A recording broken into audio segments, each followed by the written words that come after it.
नमस्ते दोस्तों, आपका गोल्ड प्राइस टुडे न्यूज में स्वागत है। और हम चर्चा कर रहे हैं सोने चांदी के भाव की। सोने और चांदी में काफी मूवमेंट दिखा जा रहा है, खास तौर पे चांदी के भाव में भी। और लोगों के मन में बहुत सारे सवाल हैं।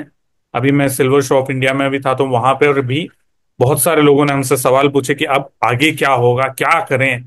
बेच दें, जिनके जो ज्वेलर्स हैं, जिन्होंने एजिंग के पर्सपेक्टिव से खरीदी थी, वो खरीदें या बेच दें या क्या करें। तो इस पर बात करने के लिए आज हमारे साथ पृथ्वी फिनमार्ट से उनके डायरेक्टर मनोज कुमार जैन जी हैं। मनोज जी नमस्ते, स्वागत है। नमस्कार वीरेंद्र जी। वाह। सो मनोज जी, सिल्वर शो में गए थे और चांदी ने एकदम धमाल भी मचा दिया और लगातार धमाल मचा रही है।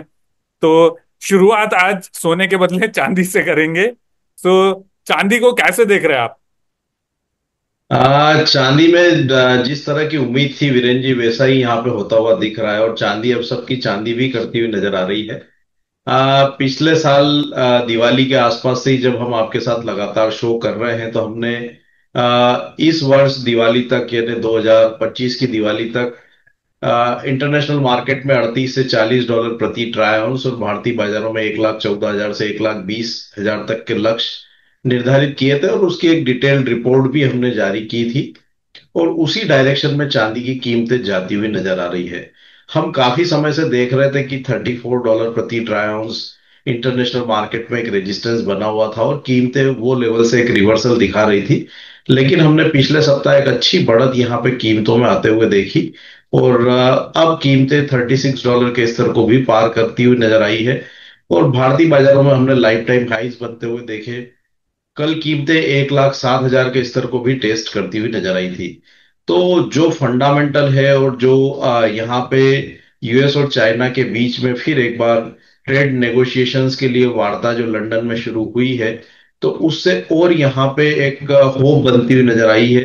क्योंकि हम देख रहे हैं कि जब से यूएस ने ट्रेड टैरिफ लागू किए थे, चाइना के जो एक्सपोर्ट्स है वो लगातार घटे हैं पिछले 3 महीनों में। और चाइना से जो यूएस को जाने वाले एक्सपोर्ट्स है उसमें भी सब्सटेंशियल गिरावट देखने को मिली है।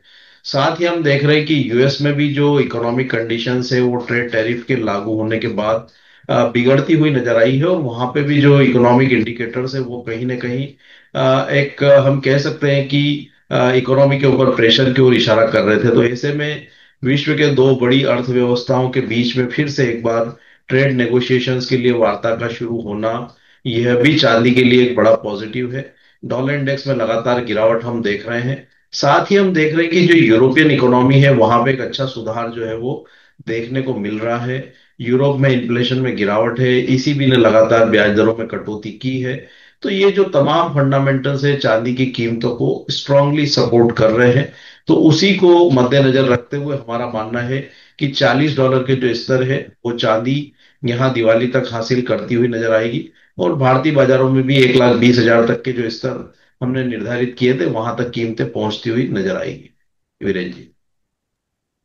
और डाउन साइड क्या लग रहा है सर आपको वापस? क्योंकि चांदी जितनी तेजी से भागती है, उतनी तेजी से कई बार पीछे भी आ जाती है, और धोखा हो जाता है लोगों के साथ कि कहीं तेजी में एकदम से लॉन्ग व्यू बन जाता है और फिर अचानक से जो है पीछे आ जाती है। तो डाउन साइड में क्या आपके लेवल्स हैं सर?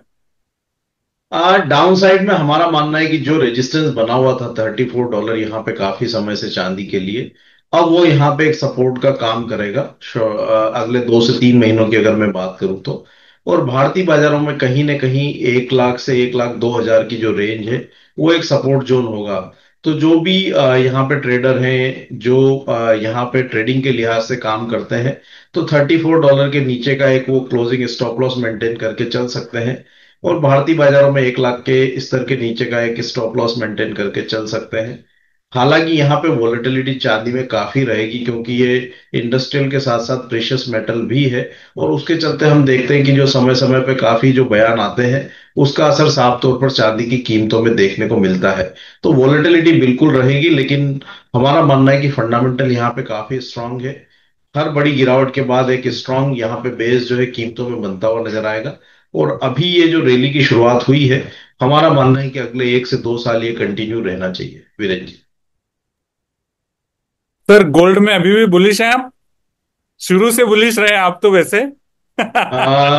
एक एक एक वो था ना, सॉन्ग था कि हम मतलब वो आपके वो क्या थे, दीवाने थे हैं और रहेंगे। तो वैसा ही एक दीवानापन जो है यहाँ पे सोने के प्रति है।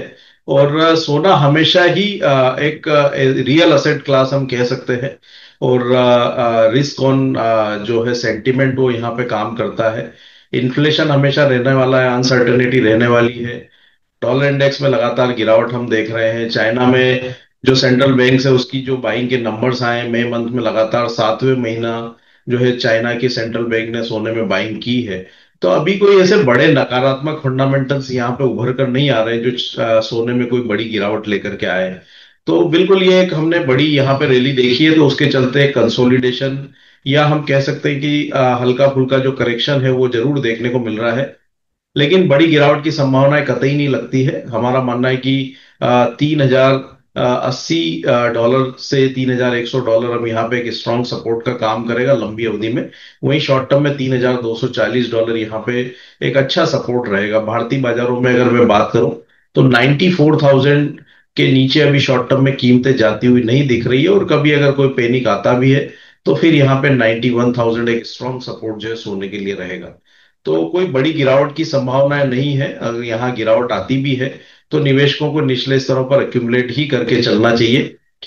बेस्ट केस में हमारा मानना है कि दिवाली या वर्ष के आखिर तक $3600 के जो स्तर है सोना फिर इंटरनेशनल मार्केट में दिखा सकता है। और उस लिहाज से भारतीय बाजारों में 1,05,000 तक के जो स्तर है वो सोना दिखा सकता है। तो कोई बड़ी गिरावट की संभावना नहीं है। एक हम रेंज कह सकते हैं कि 3,200 से $3,600 की अभी शॉर्ट टर्म में यहाँ बनी रह सकती है। वहीं अगर यूएस और चाइना के बीच में ट्रेड वार्ता विफल होती है और रशिया यूक्रेन के बीच में जो सीज फायर है अगर वो नहीं होता है और वॉर जारी रहता है, तो ऐसे में सोने की कीमतें फिर हम देखेंगे कि वो $4,000 की ओर भी जाती हुई नजर आएगी। तो उसके ऊपर नजर रख करके चलना चाहिए। लेकिन एक चीज यहाँ पे क्लियर है कि बड़ी मंदी का जो नजरिया है सोने में अभी भी यहाँ पे दिमाग में रख करके नहीं चलना चाहिए। अभी ऐसी कोई फंडामेंटल्स में बड़ा बदलाव नहीं हुआ है। जो करेक्शन हम देख रहे हैं वो टेक्निकल करेक्शन हम कह सकते हैं या एक कंसोलिडेशन हम कह सकते हैं, वही यहाँ देखने को मिल रहा है वीरेंद्र जी। जी सर, आपने सही कहा वहां पर। और अगर जैसे आपने कहा कि $4,000 डॉलर तक भी वहां पर जा सकता है प्राइसेस, और चांदी में भी आपका मानना है कि तेजी जारी रह सकती है।